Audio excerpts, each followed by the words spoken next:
Bonjour, je lis en fait ces dernières semaines beaucoup de posts sur la propreté.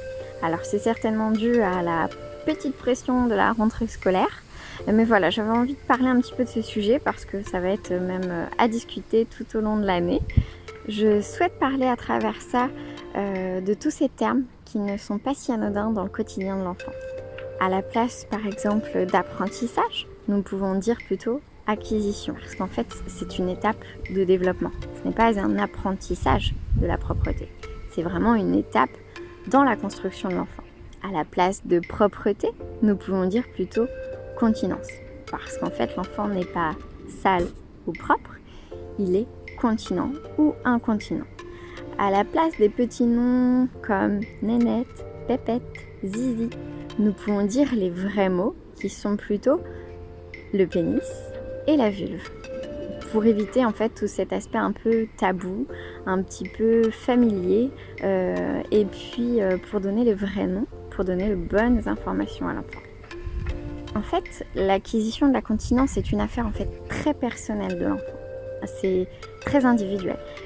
L'adulte ne devrait en aucun cas intervenir dans cela, puisqu'en fait nous apprenons à l'enfant à travers ça à respecter son propre corps et aussi à véhiculer en fait l'importance du consentement, c'est-à-dire que son corps lui appartient et que personne n'a à intervenir dans cela.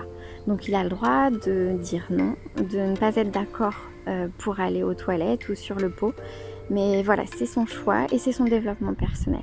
Ce qui va compter en fait à travers tout ça, c'est plutôt l'imitation, le fait d'observer les autres le faire.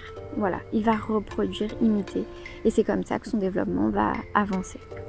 J'ai vu passer en fait beaucoup d'idées pour accompagner l'enfant dans l'acquisition de la continence.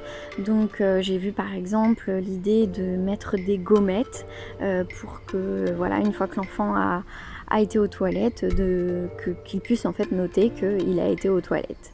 Il y a plein d'autres idées comme ça, mais en fait l'enfant n'a pas forcément besoin de ça déjà pour acquérir cette étape de son développement, mais en plus cela indique en fait comme une sorte de récompense à l'enfant, alors qu'en fait c'est pas forcément le message qu'on veut faire passer.